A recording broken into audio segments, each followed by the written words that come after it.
final prepared speaker this morning is giving us a speech to inform, so we're hoping to learn something from her presentation today. I asked Monica about her habits, and she told me that her bad habit was thinking that she didn't have any bad habits.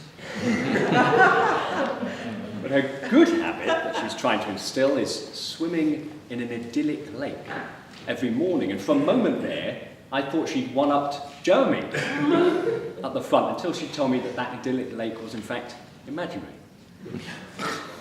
Please welcome to the stage Monica Obodzinska.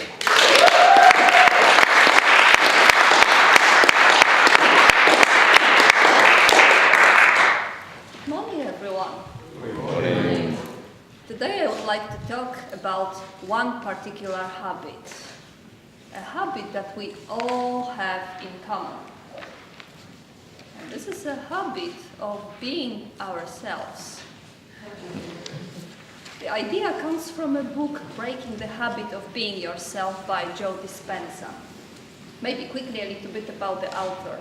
In 1986, he had a bike accident. Result? Spine broken in 6 places, lots of pain, and perspective of being bedridden for the rest of his life. However, he made a deal with himself. If I ever get up from this bed, I will spend the rest of my life researching body and mind connections. And here we are. Today, he has a degree in neuroscience, neurology, brain chemistry, brain functioning, cellular biology, longevity, aging, and many, many other disciplines. He's a teacher, he's a lecturer, he's a researcher, he travels around the world and speaks and inspires. So the idea comes from his book. And I would like to talk about this habit in 2 different aspects taken from the book. So one is environment, and the other one is time. Let's start. Environment. According to neuroscience, when we are born, every single important situation, every meaningful relationship we have, every emotion we feel, if it's strong and repeated, creates a very unique imprint in our body. And by the age of 7, we are pretty much formed, ready to go. And what we do, we pull out of environment all those different aspects which confirm what we feel about ourselves, what we think about ourselves, what we think we are.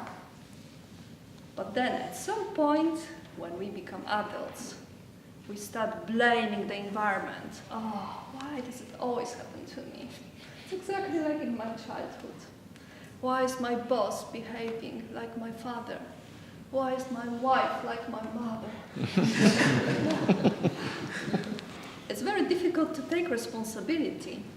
And according to the book, actually, if we want to change something in the external environment, no matter what it is, work, private life, public speaking, it doesn't matter, we first have to be able to change something in these beautiful connections we have. How do we do it? That will be the logical question. And this leads me to the second part of my speech, which is time. In quantum physics, they say that there is no difference between matter and energy. Actually, matter and energy are the same. Matter is just energy which vibrates at lower frequency. In quantum physics, they also say that there are different versions of us existing simultaneously. So here we go. Monica number 1, happy, healthy, good public speaker, early bird, yay! Monica number 2, exactly the opposite. And then in the middle, a wide range of different Monicas. And to whichever I decide to send my energy, in quantum physics, thoughts are considered energy, this one at some point may or will materialize. However, the tricky thing is that very, very often we just focus on the future. what we want, what we don't want, what we fear, and plan and organize.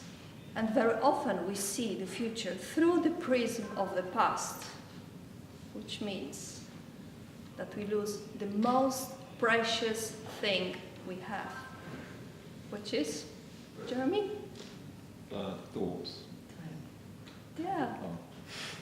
Being present, being here, being conscious, not traveling in the past to the future, because all this plethora of possibilities and options, they only exist here and now, and only here and now I can actually choose this one or this one or that one. To conclude, if we want to change anything in our lives, we first have to be able to change something inside ourselves. We can do it through practicing being present here and now. There is not enough time now to talk about mindfulness, meditation, relaxation, etc. But you can read a book and you can try practicing. And if nothing works, and there is a lady sitting back there, Lizzie Corfield, talk to her, or a gentleman sitting here, Robert Taylor, they will sort it out for you.